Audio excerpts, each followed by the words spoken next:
آج کے اس مکاشفہ میں ہم وقت سمے کے بارے میں روشنی ڈالنے جا رہے ہیں۔ آدم سے لے کر موسیٰ تک، جو پہلا آدم ہے، زمینی جسمانی آدم سے لے کر موسیٰ تک شریعت یعنی موسیٰ کے 10 حکم، شریعت کے بغیر گناہ نے موت کے ذریعے حکومت کی آدم ذات پر۔ موسیٰ کی معرفت شریعت دی گئی اور اسرائیلیوں کے مصر سے نکلنے کے 430 سال 3 مہینے کے بعد سینائی پہاڑ پر پہنچے، جہاں پر موسیٰ کی معرفت شریعت دی گئی اور یوحنا بپتسمہ دینے والے تک شریعت اور انبیاء رہے۔ اس کے بعد خدا کی بادشاہت یعنی روح القدس کی خوشخبری یسوع مسیح میں ظاہر ہوئی اور یسوع مسیح کے وسیلے اور یسوع مسیح کی معرفت۔ وقت کے ادھین سورج اور چاند کے نیچے زمین کے اوپر کا جیون، جو جیون شیلی ہے۔ پھر پرمیشور نے کہا دن کو رات سے الگ کرنے کے لیے آکاش کے انتر میں جوتیاں ہوں اور وہ چنوں، پہلا چنوں اور نیت سموں اور دنوں اور ورشوں کے کارن ہوں، اور وہ جوتیاں آکاش کے انتر میں پرتھوی پر پرکاش دینے والے بھی ٹھہرے، اور ویسا ہی ہو گیا۔ تب پرمیشور نے 2 بڑی جوتیاں بنائیں، ان میں سے بڑی جوتی کو دن پر پربھوتا کرنے کے لیے یعنی سورج، اور چھوٹی جوتی کو رات پر پربھوتا کرنے کے لیے بنایا یعنی چاند، اور تاراگن کو بھی بنایا۔ پرمیشور نے ان کو آکاش کے انتر میں اس لیے رکھا کہ وہ پرتھوی پر پرکاش دیں تتھا دن اور رات پر پربھوتا کرے اور اجالے کو اندھیارے سے الگ کرے، اور پرمیشور نے دیکھا کہ اچھا ہے۔ تتھا سانجھ ہوئی اور پھر بھور ہوا، اس پرکار چوتھا دن ہو گیا۔ ہر چیز کا ایک موقع اور ہر کام کا جو آسمان کے نیچے ہوتا ہے ایک وقت ہے۔ پیدا ہونے کا ایک وقت ہے اور مر جانے کا ایک وقت ہے۔ درخت لگانے کا ایک وقت ہے اور لگائے ہوئے کو اکھاڑنے کا ایک وقت ہے۔ مار ڈالنے کا ایک وقت ہے اور شفا دینے کا ایک وقت ہے۔ ڈھانے کا ایک وقت ہے اور تعمیر کرنے کا ایک وقت ہے۔ رونے کا ایک وقت ہے اور ہنسنے کا ایک وقت ہے۔ غم کھانے کا ایک وقت ہے اور ناچنے کا ایک وقت ہے۔ پتھر پھینکنے کا ایک وقت ہے اور پتھر بٹورنے کا ایک وقت ہے۔ ہمگوشی کا ایک وقت ہے اور ہمگوشی سے باز رہنے کا ایک وقت ہے۔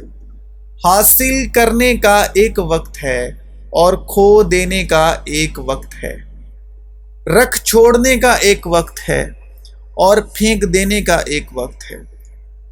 پھاڑنے کا ایک وقت ہے اور سینے کا ایک وقت ہے۔ چپ رہنے کا ایک وقت ہے اور بولنے کا ایک وقت ہے، محبت کا ایک وقت ہے اور عداوت کا ایک وقت ہے، جنگ کا ایک وقت ہے اور صلح کا ایک وقت ہے۔ شریعت کے بغیر آدم کے اوپر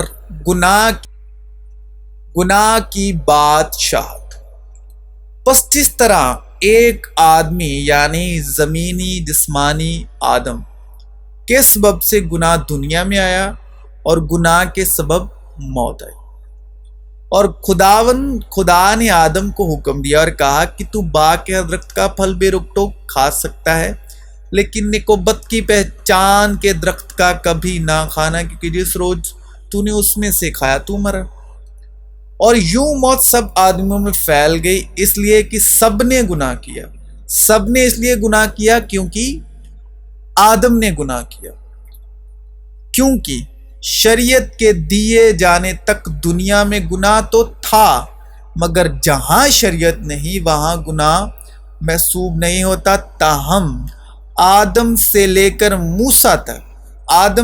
موسیٰ تک موت نے ان پر بھی بادشاہی کی جنہوں نے اس آدم کی نافرمانی کی طرح جو آنے والے کا مثل تھا گناہ نہ کیا تھا۔ یعنی شریعت کے بغیر گناہ کی حکومت کا وقت شروع ہوتا ہے۔ پیدائش، اتپت، جینیسس، بریشت ادھیائے چیپٹر 3 سے۔ عورت نے جو دیکھا کہ وہ درخت کھانے کے لیے اچھا اور آنکھوں کو خوشنما معلوم ہوتا ہے اور عقل بخشنے کے لیے خوب ہے، تو اس کے پھل میں سے لیا اور کھایا اور اپنے شوہر کو بھی دیا اور اس نے کھایا۔ تو اس کے بعد ہی گناہ کی حکومت بادشاہت کا وقت شروع ہوتا ہے۔ شریعت کے بغیر اور شریعت کے بنا گناہ نے موت کے سبب سے بادشاہت کی، مگر کتاب مقدس نے سب کو گناہ کے متحد کر دیا۔ تم آدم سے لے کر موسیٰ تک موت نے ان پر بھی بادشاہی کی جنہوں نے اس آدمی کی نافرمانی کی طرح جو آنے والے کا مثل تھا گناہ نہ کیا تھا۔ آدم سے لے کر موسیٰ تک، کیونکہ شریعت کے دیے جانے تک دنیا میں گناہ تو تھا، مگر جہاں شریعت نہیں وہاں گناہ محسوب نہیں ہوتا۔ بیچ میں شریعت موجود ہوئی تاکہ قصور زیادہ ہو جائے۔ شریعت تو موسیٰ کی معرفت دی گئی، کن کو دی گئی؟ اسرائیلیوں کو دی گئی، اسرائیل کے 12 گوتروں کو دی گئی۔ کیوں دی گئی؟ کیونکہ ایمان نہیں لائے۔ ایمان نہ لانے کی وجہ سے موسیٰ کی معرفت شریعت دی گئی۔ شریعت دیے جانے کا وقت شروع ہوتا ہے خروج یعنی کوچ،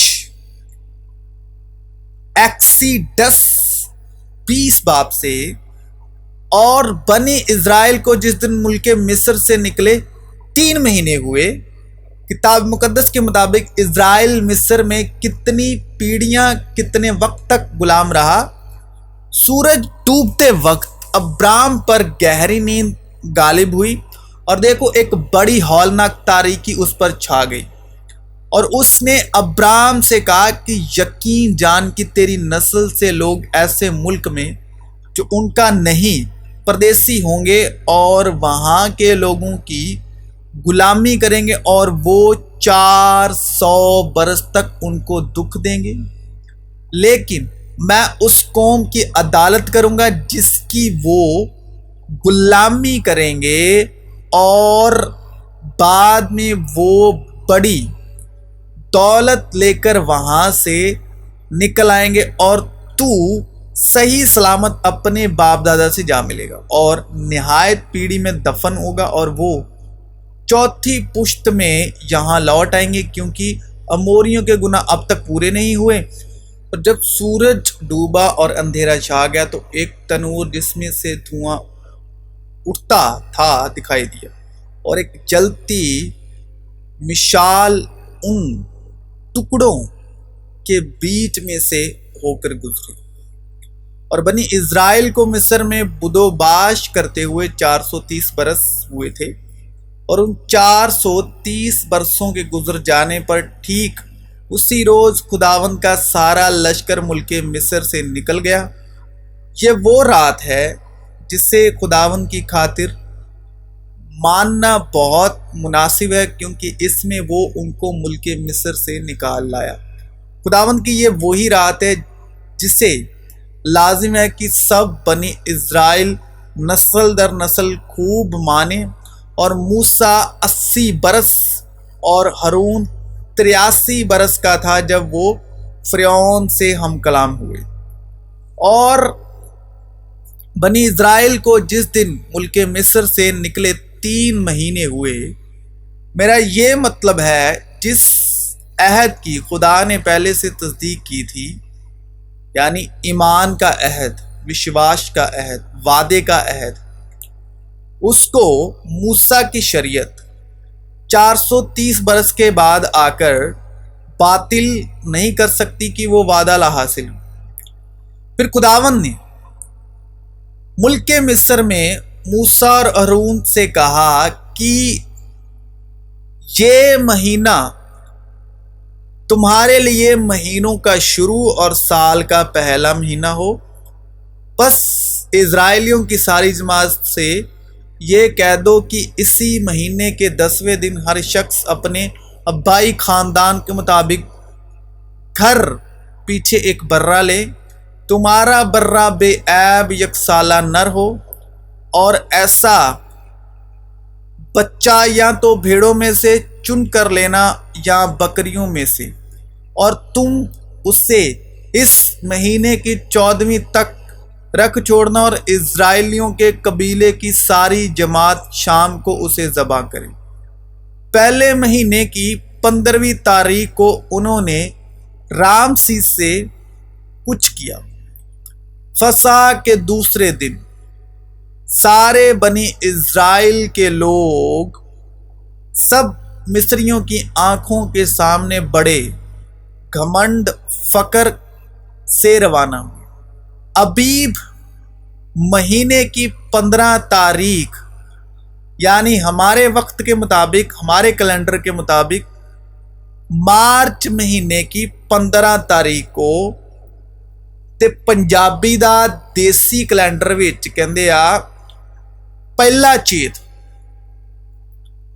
چیت انگریزی جڑا مہینہ ہے 15 مارچ، پنجابی وچ ہے پہلا چیت، اور عبرانی وچ ہے ابیب، یعنی پہلے مہینے دی 15 تاریخ، تے مارچ جڑا آ او تیسرا مہینہ ہے ساڈے وقت دے مطابق، ساڈے کیلنڈر دے مطابق، تے دیسی مہینہ جڑا آ او ہیگا آ پہلا چیت۔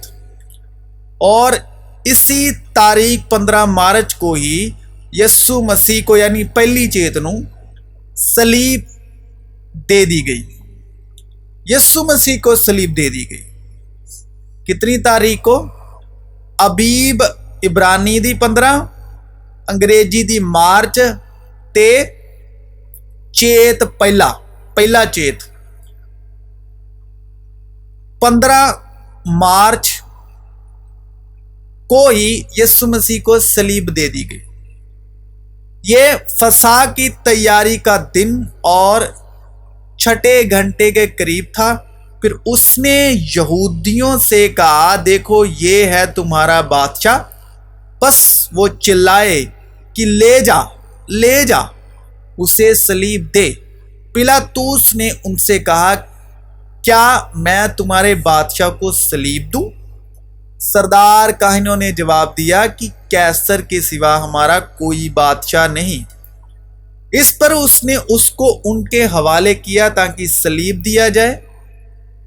پس وہ یسوع کو لے گئے، اور وہ اپنی صلیب اٹھائے ہوئے اس جگہ تک باہر گیا جو کھوپڑی کی جگہ کہلاتی ہے، جس کا ترجمہ عبرانی میں گلگتہ ہے۔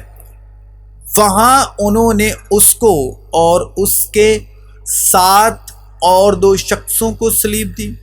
ایک کو ادھر ایک کو ادھر، اور یسوع کو بیچ میں، اور پلاطوس نے ایک کتابہ لکھ کر صلیب پر لگا دیا۔ اس میں یہ لکھا ہوا تھا، یسوع ناصری یہودیوں کا بادشاہ۔ اس کتابہ کو بہت سے یہودیوں نے پڑھا، اس لیے کہ وہ مقام جہاں یسوع صلیب دیا گیا تھا شہر کے نزدیک تھا، اور وہ عبرانی اور لطینی اور یونانی میں لکھا ہوا تھا۔ بس یہودیوں کے سردار کاہنوں نے پلاطوس سے کہا کہ یہودیوں کا بادشاہ نہ لکھ، بلکہ یہ کہ اس نے کہا میں یہودیوں کا بادشاہ۔ پلاطوس نے جواب دیا کہ میں نے جو لکھ دیا وہ لکھ دیا۔ عبرانی کیلنڈر، ہبرو کیلنڈر کے مطابق نشان 15 ایار 15 تک ایک مہینہ پورا، ایار 15 تو شیوان 15 مہینے تک 2 مہینے پورے، شیوان 15 تیسرے مہینے دا پورا ہونا ہے۔ 15 تو شیوان 15 تک 2 مہینے، نشان 15 تو تاموز 15 تک 3 مہینے پورے ہیں۔ اسرائیل نشان 15 کو مصر سے نکلے، دوسرے مہینے ایار تک 1 مہینہ ہو گیا، تیسرے مہینے شیوان کی شروعات تک لگ بھگ 45 سے 50 دن ہو چکے۔ پورے 3 مہینے کی جو پورا 3 مہینے کا وقت ہے تاموز 15 تک پوری ہوتی ہے، یعنی شریعت موسیٰ کی معرفت 430 سال اور 30 مہینے کے بعد دی گئی، یعنی پورے 430 سال کے بعد 45 سے 50 دن کے بعد، یعنی جب وہ مصر سے نکل گئے، خداوند خدا کی بخشش اور قدرت سے نشان 15 تاریخ سے 3 مہینے ہو چکے نکلے ہوئے، یعنی 45 سے 50 دن جب ان کو موسیٰ کی معرفت شریعت دی گئی۔ پس شریعت مسیح تک پہنچانے کو ہمارا استاد بنی، ربی بنی، تاکہ ہم ایمان کے سبب راست باز ٹھہرے۔ شریعت اور انبیاء یوحنا تک رہے، یوحنا بپتسمہ دینے والا، اس وقت سے خدا کی بادشاہت کی خوشخبری دی جاتی ہے اور ہر ایک زور مار کر اس میں داخل ہوتا ہے۔ لیکن جب وقت پورا ہو گیا تو خدا نے اپنے بیٹے کو بھیجا جو عورت سے پیدا ہوا اور شریعت کے متحد پیدا ہوا، تاکہ شریعت کے متحدوں کو مول لے کر چھڑا لے اور ہم کو لپالک ہونے کا درجہ ملے۔ اور چونکہ تم بیٹے ہو، اس لیے خدا نے اپنے بیٹے کی روح ہمارے دلوں میں بھیجی، جو ابا یعنی اے باپ کہہ کہہ کر پکارتی ہے۔ پس اب تو غلام نہیں بلکہ بیٹا ہے، اور جب بیٹا ہوا تو خدا کے سبب وارث بھی ہوا، اس لیے کہ گناہ کا تم پر اختیار نہ ہو گیا، کیونکہ تم شریعت کے متحد نہیں بلکہ فضل کے متحد ہو، کہ اس کی معموری میں سے ہم سب نے پایا، یعنی فضل پر فضل۔ اس لیے کہ شریعت تو موسیٰ کی معرفت دی گئی، مگر فضل اور سچائی یسوع مسیح کی معرفت پہنچی۔ اس لیے اگر کوئی مسیح میں ہے تو وہ نیا مخلوق ہے، پرانی چیزیں جاتی رہی، دیکھو وہ نئی ہوگی۔ اب جو مسیح میں ہے، جن کے اندر مسیح کی روح ہے، وہ شریعت کے متحد نہیں، کیونکہ ہم فضل کے مطابق، کیونکہ فضل اور سچائی مسیح یسوع کی معرفت پہنچی۔ تو اب ہمارے اندر غلامی کی روح نہیں ہے، ڈر کی روح نہیں ہے، ہمارے اندر محبت کی روح ہے، تربیت کی روح ہے۔ تو ہمارے اندر بیٹے کی روح ہے، یعنی عبرانی میں ہم بنیامین ہیں، یعنی بن کہتے ہیں بیٹے کو، ٹھیک ہے؟ تو ہم بنیامین ہیں عبرانی میں، یعنی بیٹے کی روح ہے، ہم فضل کے ادھین ہیں اور ہم بیٹے کی روح ہیں۔ مسیح یشوع میں آپ سبوں کی سلامتی۔